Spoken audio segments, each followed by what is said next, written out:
வணக்கத்துக்குரிய இந்திய இளைஞர்களே,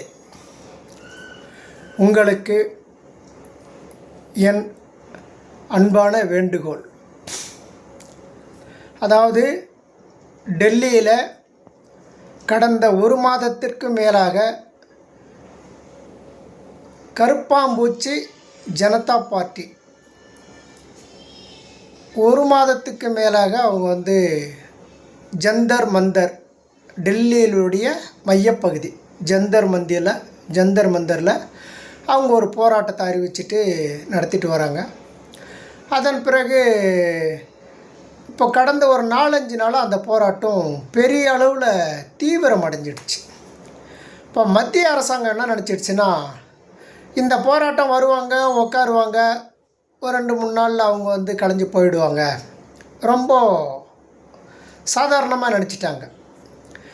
இது என்ன ஆச்சுன்னா, ஒரு முறை இந்த ஜல்லிக்கட்டு போராட்டம் எப்படி நடந்தது அப்படின்னு கேட்பாங்கன்னா, ஏதோ ஜல்லிக்கட்டுக்காக இவர்கள் ஒன்று கூடினார்கள் அப்படின்னு சொல்லுவாங்க. அது இல்லை. மக்கள் பல இடங்களில் பல பிரச்சனைகளை அரசுக்கு எதிராக ஒரு கோபமான மனநிலையில் இருப்பாங்க. அதுபோல தான் இன்றைக்கி இந்த மத்தியில் இருக்கக்கூடிய பிஜேபி அரசாங்கத்து மேலே மக்களுக்கு பல வடிவத்தில் கோபம். வேலை இல்லாத திண்டாட்டம், விலைவாசி உயர்வு,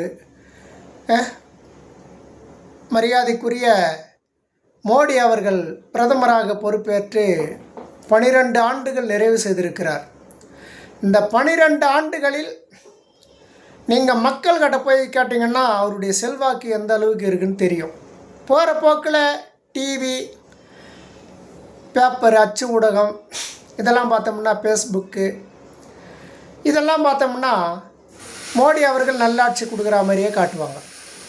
என்னடா காரணம்னா, அந்த பொது சமூக வலைதளத்தில் பயணிக்கிறவங்க அத்தனை பேருமே பார்ப்பனைய சமூகத்தில் சேர்ந்தவங்கள தான் இருப்பாங்க.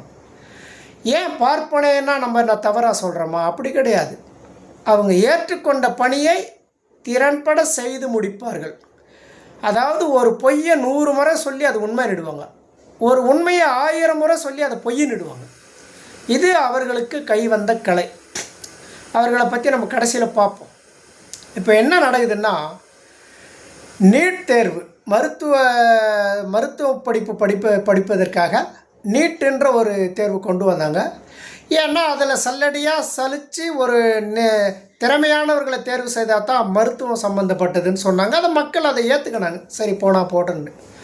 அதன் பிறகு என்னாச்சு, இந்தியா முழுவதும் எங்கே பார்த்தாலும் நீட் கோச்சிங் 4 லட்சம், 5 லட்சம், 3 லட்சம் பணம் இருக்கிறவங்க தான் படிக்க முடியுன்ற சூழ்நிலையை உருவாக்கிட்டாங்க. சாதாரண ஆட்டோ தொழிலாளியும், கட்டுமான தொழிலாளியும், ஒரு விவசாய கூலி தொழிலாளியும் அதை படிக்க முடியுமானா முடியாது.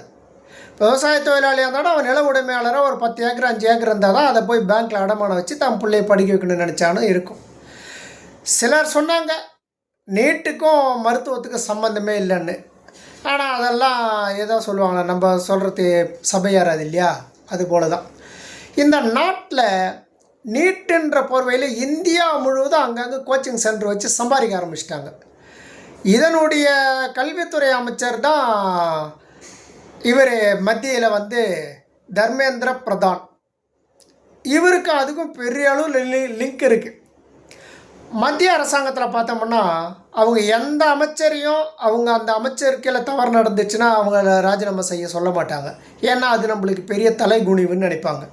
இந்த விவசாய சட்ட மசோதா ஒன்று தான் அவங்க பின்வாங்கினாங்க போன முறை. அது பெரிய அளவில் விவசாயிகள் போராட்டம் பண்ணதுனால. இப்போ மாணவர்கள், இளைஞர்கள் ஒன்று கூடிட்டாங்க. ஆண்டுக்கு 2 கோடி பேருக்கு வேலை தருவோன்னு தான் நம்ம மோடி அவர்கள் சொன்னார்.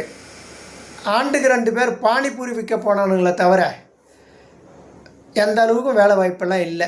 இன்றைக்கி இந்தியா முழுவதும் பார்த்தோன்னா எல்லாருமே பானிபூரி தான் விற்றுட்ருப்பானுங்க, வட இந்தியாவிலேருந்து வந்தவெல்லாம். ஆனால் தமிழ்நாட்டில் இருக்கிற சில கூட்டம் சொல்லிகிட்ருக்கோம், நீங்களாம் ஹிந்தி படிங்க, நீங்கள் கலெக்டர் ஆகலாம், டாக்டர் ஆகலான்னு. அப்புறம் ஏன்டா அவன் ஹிந்தி படிச்சுட்டுங்க பானிபூரி விற்கிறான்னு கேள்வி கேட்டால் அதுக்கு பதில் கிடையாது. ஒரு இந்த ஒய்ஜி மகேந்திரனுடைய மகள் கூட ஒரு முறை சொன்னாங்க, ஹிந்தி கற்றுக்கினா தான் பானிபூரி விற்கிறவங்ககிட்ட கூட போய் பானிபூரி கொடுன்னு உங்களால் ஹிந்தியில் கேட்க முடியும்னு. எவ்வளோ பெரிய அறிவு ஜீவிகளாக நம்மளை சுற்றி இருக்காங்க பார்த்துங்க. இதுதான் முக்கியம். இன்றைக்கி இளைஞர்கள் என்ன கேட்குறாங்க, நீட் தேர்வில் 68 முறை 1000 முறைன்னு கூட சொல்கிறாங்க. ஆனால் ஒரு எம்பி சொல்கிறாரு, அதனால் நம்ம சொல்கிறோம் 68 முறை கசிவு ஏற்பட்டிருக்குன்ட்டு வினாத்தாள்.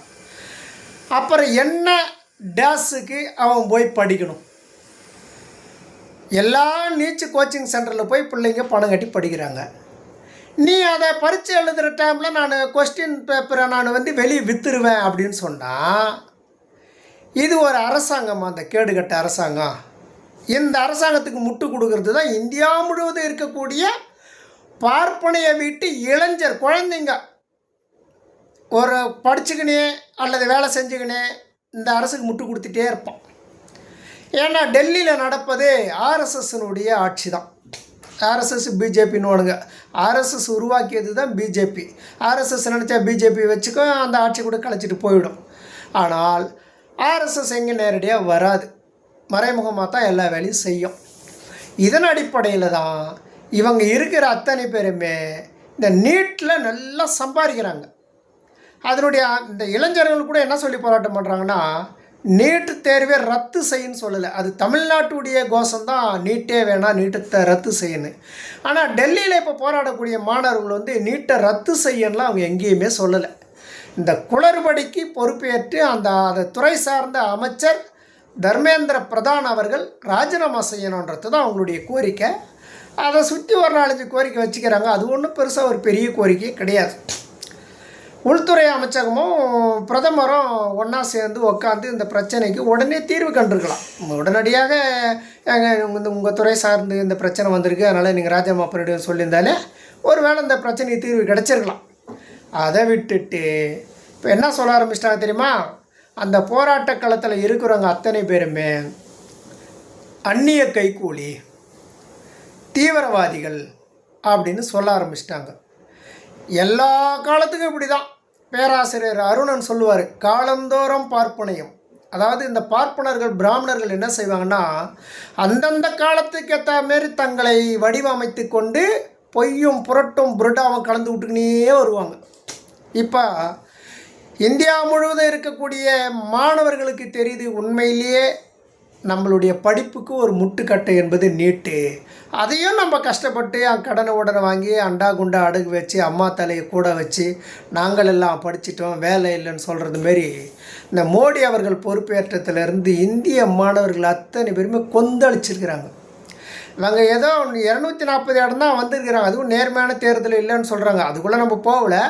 அப்போ இவர் நல்லாட்சி கொடுத்துருந்தா 3வது முறையாக இவங்க 400 இடம் வருவோன்னு சொன்னாங்கல்ல, ஏன் 240 தான் வந்தாங்க? இதுதான் இவங்களுடைய ஆட்சிக்கு மக்கள் கொடுத்துக்கிற அங்கீகாரம். ஒரு பழமை சொல்லிவிடுவோம். இப்போ ஒருத்தர் நிறைய பேர் உருட்ட ஆரம்பிச்சிட்டானுங்க. அபிஜித் தீப்கே அவர் அந்நிய கைக்கூலி இருக்கட்டும். நான் என்ன சொல்கிறேன், நீ நேர்மையான ஆட்சியாளனாக இருந்தால், உன்னுடைய ஆட்சி நேர்மையானதாக இருந்தால், உன்னுடைய ஆட்சி மக்களுக்கானதாக இருந்தால், அந்நிய கைக்கூலி மக்களே விரட்டி அடிப்பாங்க. உங்களுக்கு வேலை கிடையாதுங்க. உங்கள் போலீஸில் பாருங்கள், காட்டுறாங்க பேட்ஜ் இல்லை, நிறைய போலீஸுங்கிட்ட நிறைய பசங்க அன்யூனிஃபார்மில் இருக்கானுங்க. இவங்கெல்லாம் யார் போலீஸா? அடிக்கிற லத்தியில் ஆணி வச்சு அடிக்கிறீங்க. இதை என்னன்னு சொல்கிறது? நீ உன்னுடைய மக்களை உனக்கு ஓட்டு போட்டு உன்னை பிரதமராக அமர வச்சிருக்கக்கூடிய அந்த மக்களை நீங்கள் குண்டர்களை வச்சு தாக்குவோன்னு சொன்னால், லத்தியில் ஆணி வச்சு அடிப்போன்னு சொன்னால், அப்போ எதிர்காலத்தில் இந்த மக்கள்கிட்ட உங்களுக்கு ஓட்டு கேட்க போகிறதுக்கு விருப்பமே இல்லையா? அப்படி ஒரு ஐடியா உங்கள்கிட்ட இருக்குது. எதிர்காலத்தில் இந்த சர்வாதிகார ஆட்சியை கொண்டுட்டு வரணும், எலெக்ஷன் முறையே இருக்கக்கூடாதுன்னு. ஆனால் உங்களுக்கு ஓட்டு போட்ட பாவத்திற்காக அந்த இளைஞர்களும் அந்த பாவி பொதுமக்களும் அடி வாங்கிட்டு இருக்காங்க.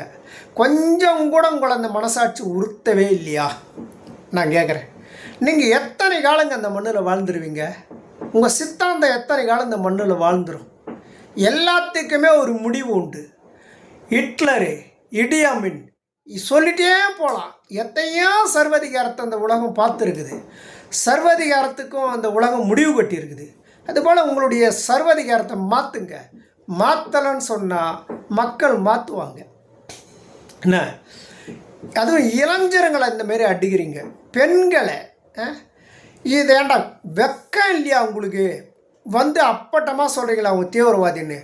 கண்ணாடி போட்டு பாருங்கடா கொஞ்சம். தீவிரவாதி யார்? அந்நிய கைக்கூலி யார்? நீ நேர்மையாக இருந்தால் அவங்க ஏன் தீவிரவாதி அந்நிய கைக்கூலி இந்தியாவுக்குள்ளே வரப்போகிறான்? வெள்ளையனை விரட்டுவதற்காக மாவீரன் சுபாஷ் சந்திர போஸ் அவர்கள் ஹிட்லரோடு தான் உறவு வச்சார். இத்தாலிக்கு போகல, அவர் இத்தாலி தான் போக முடிவு பண்ணார். இத்தாலிக்கு போனோம்னா அவருக்கு சாதகமாக இருக்காதுன்னு சொல்லிட்டு ஜெர்மனுக்கு போயிட்டு ஹிட்லரோடு தான் உறவு வச்சார். அதுபோல தான் இந்த பிஜேபி அரசு தவறு மேலே தவறு, தவறு மேலே தவறு, தவறு மேலே தவறு, ஒரு தப்பு மறைக்க 100 தப்பு, இப்படி எதை எடுத்தாலும் தப்பு. யாருன்னா ஒரு பொதுமக்கள்கிட்ட போயிட்டு இந்த பிஜேபி ஆட்சி நல்லா இருக்குதா, மோடி அவர்கள் சிறப்பான ஆட்சி கொடுக்குறாருன்னு கேளுங்களேன். உங்களுக்கு உண்மை தெரிஞ்சிடும். கடகோடியில் இருக்கிறவங்க கூட இன்றைக்கி மத்தியில் ஆட்சி நல்லா இல்லைன்னு சொல்லக்கூடிய அளவுக்கு உங்கள் ஆட்சி மாறிடுச்சு. அப்போது அந்நிய கைகூலி வந்துட்டேன் ஏன் பதற? நீ நேர்மையான ஆட்சி கொடுப்பா. அந்நிய கைகூலியை மக்கள் பார்த்துக்குவாங்க, அந்நிய சக்தியை மக்கள் பார்த்துக்குவாங்க. வெள்ளையனை விரட்டணும், கொள்ளைக்காரன் வந்துட்டான். இப்போ கொள்ளைக்காரனை எவன்டா நல்லவன் எவன் கெட்டவனே தெரியல. ஆர்எஸ்எஸ் கடவுள், நீதி நேர்மை, ராமர்னா நல்ல கடவுள், சிவன் நல்ல கடவுள், பெருமாள் நல்ல கடவுள், இவங்கெல்லாம் சாமி தூக்கிட்டு வராங்க, நேர்மையாக இருப்பாங்கன்னு அப்பாவி மக்கள் உங்களை நம்பினது பாவமா சொல்லு? அப்படி நம்பி தான் உங்களுக்கு ஓட்டு போட்டாங்க. அந்த கடவுளுக்கே துரோகம் பண்ணுறீங்க. எவ்வளோ அந்த ராமர் கோயில் கட்டத்தில் நீங்கள் பண்ண ஊழல் கொஞ்சம் கொஞ்சமாக இதை அப்படியே மறைக்கிறீங்க. எத்தனை நாளைக்கு இந்த கேடுகட்ட செயலை நீங்கள் செஞ்சுட்டு போகிறீங்க? இன்றைக்கி கூட மாற்றுங்க, மக்களுக்கான ஆட்சியை கொடுங்க, மக்கள் உங்கள் பின்னாடி இருப்பாங்க. மக்களுக்கான ஆட்சியை கொடுக்காம போகிற போக்கில் டிவிக்காரனுக்கு, கோடி மீடியா டிவிக்காரனுக்கு பணம் கொடுத்து நீங்கள் செய்கிற தப்பு மறைக்கிறது, போலீஸ்கார ரூபத்தில் உங்கள் குண்டர்களை அனுப்பி குழந்தைங்களை அடிக்கிறது, அடிச்சுட்டு பழியை தூக்கி அவங்க தீவிரவாதின்னு சொல்கிறது ரொம்ப நாளைக்கு நீடிக்காது. நீங்கள் சொல்கிற பாணிலேயே நானும் சொல்கிறேன். கடவுள்னு ஒருத்தன் இருக்கிறான்றது உண்மையானா உங்களுக்கு சரியான பாடம் கடவுள் கொடுத்துருவான். அதாவது பொது உடைமை சமூகம், தாய்வழி சமூகம், அடிமை சமூகம், நிலப்பிரபுத்துவம், முதலாளித்துவம். இப்போ முதலாளித்துவம் நடந்துகிட்ருக்கு, அடுத்து பொது உடைமை சமூகம் போகணும். அப்போ பொது உடைமை சமூகம் நவீன வடிவத்தில் வரப்போகுதுன்னு சொன்னால் உங்களுக்கு முடிவு வந்துடுச்சுன்னு தான் அர்த்தம். உங்களை மாற்ற முடியாது, அது முடிஞ்சு போன கட்டம். பைபிளில் பலமுறை பிளாத் என்கின்ற மன்னன் இயேசுவிடன் மன்றாடுவான், உங்கள் மேலே தப்பு இருந்து சொல்லுங்கள் அப்படின்ட்டு. நீ யார்றான்னு கடைசி வரைக்கும் அந்த அழிவு நோக்கி போகிறது தான் வரலாறு. அதுபோல் உங்களுக்கு அழிவு நெருங்கிடுச்சுன்னு நினைக்கிறேன். ஆகவே தான் நீங்கள் இன்னும் அந்த மேலும் மேலும் பல தவறு செஞ்சிட்ருக்கிறீங்க. உங்களை திருத்த முடியாது. என்ன இறைவன் உங்களை தண்டிக்கிறப்போ நாங்கள் வருத்தப்படாமல் இருக்கணும். நன்றி.